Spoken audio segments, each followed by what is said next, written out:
नमस्कार, मैं हूँ राधा राणा और आप देख रहे हैं लाइव। आज की सबसे बड़ी खबर बिहार की राजनीति से जुड़ी है, जहां केंद्रीय गृह मंत्री अमित शाह के दौरे ने नया सियासी तूफान खड़ा कर दिया। जी हां, पटना के बाबू सभागार में आयोजित कार्यक्रम में अमित शाह ने राज्य के विकास, सहकारिता क्षेत्र और बंद चीनी मिलों को फिर से शुरू करने की बात कही, तो वहीं मुख्यमंत्री नीतीश कुमार का एक बयान चर्चा का विषय बन गया।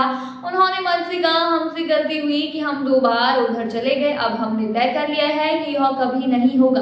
इस बयान के बाद बिहार की राजनीति में अटकलों का बाजार गर्म हो गया है। जी हां, कि क्या नीतीश कुमार एक बार फिर बीजेपी के साथ जाने की तैयारी में है। इस कार्यक्रम में केंद्र और राज्य सरकार की हजारों करोड़ की योजनाओं का उद्घाटन और शिलान्यास भी किया गया है। जी हां, अमित शाह ने मन से साफ तौर पर कहा कि बिहार में 2025 के चुनाव में फिर से एनडीए की सरकार बननी चाहिए, ताकि राज्य का विकास और तेजी से आगे बढ़े। उन्होंने खास तौर पर बिहार की बंद पड़ी चीनी मिलों को फिर से शुरू करने की घोषणा की है।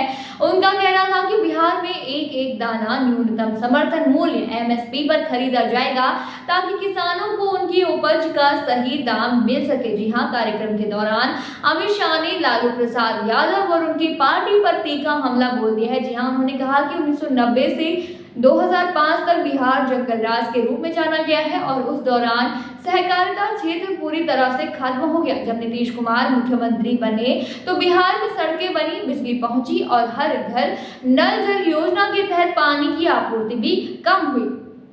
अमित शाह ने कहा कि लालू यादव के शासन में बिहार की चीनी मिलें बंद हो गई थी और राज्य की अर्थव्यवस्था प्रभावित हुई। उन्होंने दावा किया कि अगर एनडीए की सरकार बनी तो सारी चीनी मिलों को दोबारा से शुरू किया जाएगा और बिहार को सहकारिता क्षेत्र में फिर से आगे बढ़ाया जाएगा।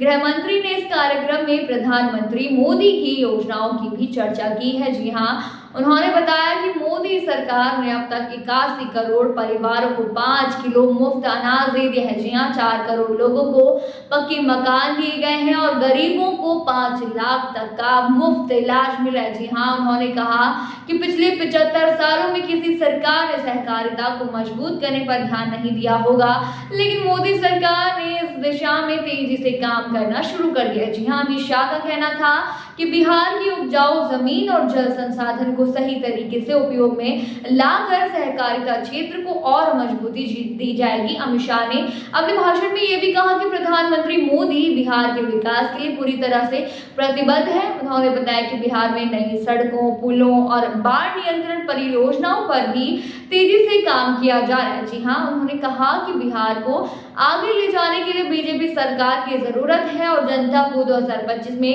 फिर से एनडीए की सरकार बनानी चाहिए। इस बीच राजद ने अमित शाह के इस दौरे पर सवाल खड़े कर दिए हैं।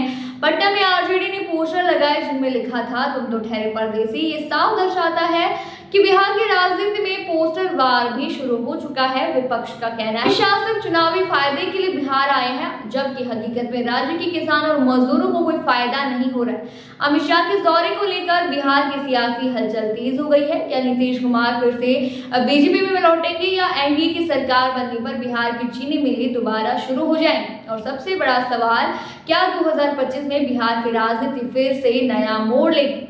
आप क्या सोचते हैं इस मुद्दे पर? हमें कमेंट सेक्शन में जरूर बताइए और बने रहिए हिंद लाइव के साथ ही चैनल को सब्सक्राइब करना ना भूलें और फेसबुक वेबसाइट पर फॉलो जरूर करें।